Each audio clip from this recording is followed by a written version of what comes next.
Kosovo Olympic Committee, is a full member of the International Olympic Committee, of the Olympic family and the Olympic movement.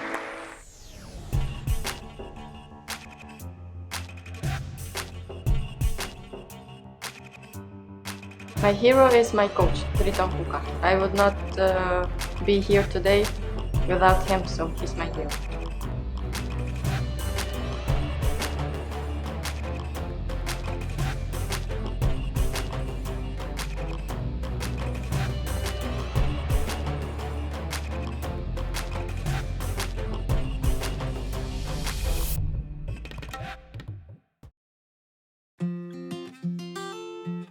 How did you start judo?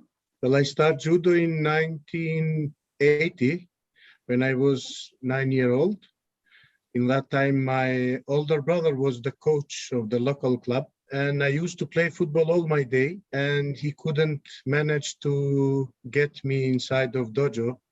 But one day I took decision to go, and when I go, there was some boys who were stronger than me, and they beat me in judo. And then this was, let's say, some kind of motivation, because as a person, I am the person who is aiming always to win in everything. So this was the reason I was staying in judo for a long time. I mean, all my life. Correct me if I'm wrong. I read that you are an 8-time Yugoslavian champion and that you were a candidate for the 92 Olympics in Barcelona. Yeah, I was one of the most promising judoka in ex-Yugoslavia, and it lasted till 1991 when the Albanians from Kosovo was, because of politics, forced to go out of the Yugoslav national team. And in the moment in which I should start to be somebody in our sport, with 19-year-old, I was forced to stop as a competitor. Yeah, I was one of the best in category, and the coach in that time told me that in 1992 I will be the representative of the national team. And in 1991, in the first ever World Cup in Budapest, was my first and last high-level competition for seniors. I managed to win the medal. So it was really a good sign for me to be a participant of the Olympic Games. What you didn't get yourself in medals, you absolutely compensated with your athletes. Was your shortcut career as a competitor a motivation for you to be a coach? After the war, I wanted to work with kids, and I wanted to show to all over the world that in Kosovo was the team and athletes with which, if it was possible to go forward, we managed to win a good medals. But with my athletes, winning everything what is possible to win, believe me, I couldn't believe in myself that we managed to go to the gold Olympic medals. And you saw in the last European Championships, we became the best team in Europe. This is really crazy, because this is all one club. All the athletes, we live in, let's say, 300 square meters near the dojo. So we work so hard, and we really live as a family. We train every day, and all my athletes who are reaching the high level results, actually they don't do nothing, they do only judo. So I think that we are 100% involved in sport, and you see the results are coming. And in the end, I think this one of the good things is that love for judo makes us, helps us a lot to achieve a good results. But in the end, it's not only for us, it's for our country, for image of our country, because you know, when you say Kosovo, everybody's thinking small country. A lot of things when you say Kosovo, many people think in negative, but I think we show to the world that we have really a good young generation, promising, if we manage to win everything. So I think this is the best thing to show everybody that in Kosovo is possible to achieve and to make a good results if you work hard. For most your athletes, you are their first and their last coach, which is quite impressive given the results. Do you have a support coaching staff? Like, how do you do this? For the athletes in the beginning, like 2000, 2003, 2004, one of my brother helps me, but then he became the president of federation, and he was working in other direction. Yeah. So let's say I managed to be coach for them when they start as 6-7-year-old, and now when they are seniors. Of course, now the new generations which are coming, it's impossible. But with the generations of Kelmendi and Nora Gjakova and others, I start to work with them when they start to come in dojo.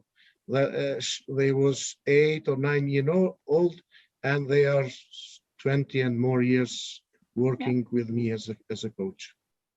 As you just mentioned, Akil Gjakova became European champion, and with your top team consisting of 4 women in the lighter categories, how did you get him on this level? We train together, we are not separate. We have some 35 to 45 athletes in my main group. Okay. In the group, yes, in the group in which is all those top women and Akil as well, and also some other cadet and juniors. So we train always together. We have same program of working.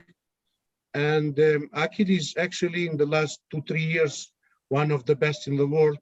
He managed to win Grand Slam Paris. But you know, European Championship, World Championship, and Olympic Games is something else. Yeah. Always the people are making special preparation. And I spoke with Akil before. I told him, look, for the Europeans, Worlds, and Olympics, you have to be more focused, because he has everything he can do. In the moment we start to have a good cooperation regarding also the way of living, and I think he can make also other big medals now. Even if you think that 73 is crazy, it's category when all 50 athletes can win. As I said, 5 athletes that are in the top 10, and they won.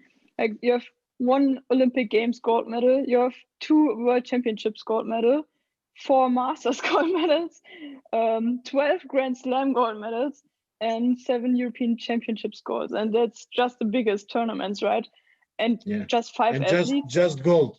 Yeah, that's just the golds. Yeah, there are some other medals. What's your approach to train an athlete? We do, let's say, sets of techniques for each parts of different, let's say we work Ashivaza techniques with legs. We work sometimes 20 minutes, then we work hand techniques like Seonage techniques, 20 minutes, and then we work hip techniques, 20 minutes. So we do every day, a lot of the sets, different kind of, but we work a lot of techniques. In the end, after that, we start to do details of all this kind, because for high level athletes, it's not enough if you know 2-3 things. We used to build always new different things, new different techniques, a new different way of the attacking. So I think in this thing we managed to do a really good quality. I think till now the way and methodology which I use as a coach is really working good. My athletes always, when they come in big competition, I want from them to have a new thing, to have a surprise techniques, and to be, let's say, one step before the defense of the athletes. This is the way how we think. This is the way how we try to keep in a good performance and to be one step before the opponents. Since competing at IJF events, how have the circumstances and the possibilities for your team and for you changed? Well, before we was really in a hard situation, because sometimes I used to play many roles. I used to be a psychologist, I used to be a physiotherapist, and many things, because we didn't have exactly what we wanted for high level. But then after that, I used to have a good cooperation with some physio in Slovenia and also in Israel, and help us a lot. And now the situation is much better. Now is the situation much better, because in Kosovo, our team is, let's say, like heroes. And now we can have everything. We can use what we want, for example, there also from the medical side. And now it's different, but in the beginning was really hard. because as I told you, in Kosovo, they didn't have a respect for the judo as a sport in the past.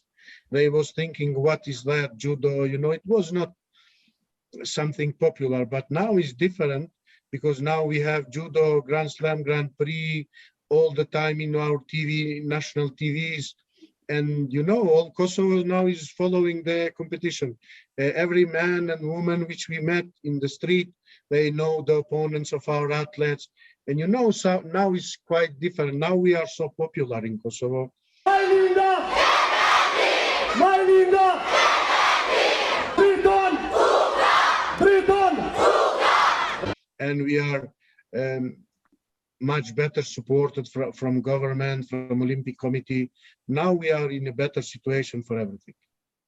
Your first Olympic Games were with Majlinda Kilimendi under the Albanian flag in 2012. How was your experience and what do you expect from these Olympics 2021?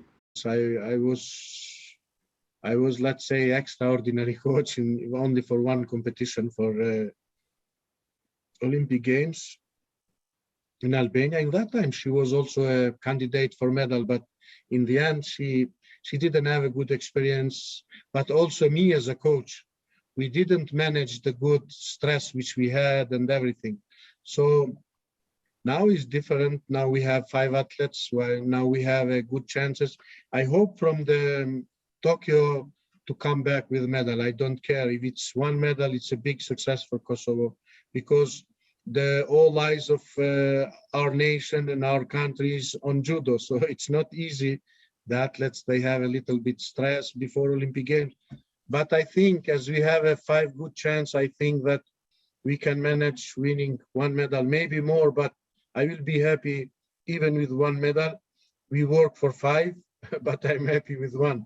So we are now in mountain, we are working so hard, and I think the hard work pays off always. As you are such an accomplished coach, have you been approached by other countries to be their head coach? After the Rio Olympic Games, I had a lot of the good offers, but a good offers has also Majlinda when he was not a part of Olympic Committee, International Olympic Committee, and I didn't let her to go. So after the Rio Olympic gold of her, I had really good offers, but then Majlinda told me, okay, now you didn't let me to go nowhere, you cannot go nowhere too. So Majlinda and the other athletes, which I managed to build them from the time when they was kids, was very strong. And of course, in Kosovo, I cannot get a good many as it was possible to get in some other countries. But in the end, I decided to stay in Kosovo till this Olympic Games. Then we will see. I think I will stay more, and I want Majlinda to be near me, to assist me, to be coach, because she was high-level athlete, and I think she has a lot of good things to show to the other generation. So for now, I am in Kosovo, but we will see if Majlinda managed to work good and manage to be a good coach, and I let the Kosovo judo athletes in a good hands, then maybe it's time also for me to think about maybe to have some material benefits from my coaching job, maybe to build some better future for my kids, for my family. We will see. With the postponement of the Tokyo Olympic Games and the pandemic, how did you adapt your preparation for the games? We managed good the pandemic situation because I managed to bring them near our dojo, and we lived together for 3 months all the time, and we worked together.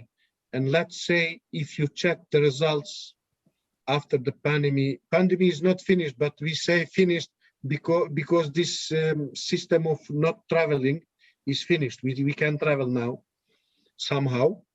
And if you check the results we have after the pandemic, they are better than before.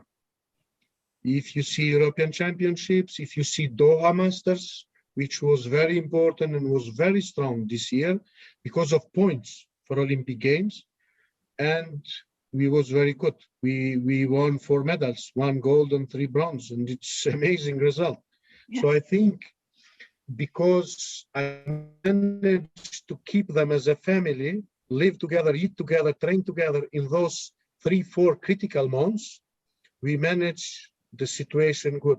After that, in September, we start to have cooperation with the regional nations like Croatia, Slovenia, and little bit Albania, not very high level of judo, but let's say some kind of sparring, and also with the Turkish Federation. Let's say we started step by step, first with one country, then with 2, 3, and then we start, let's say, now, let's say judo family now is starting to revive again.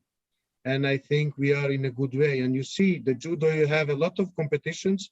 If you compare with other sports, we are stronger and we are really doing good. So this is the way how we manage to have a good trainings also in the hard situation.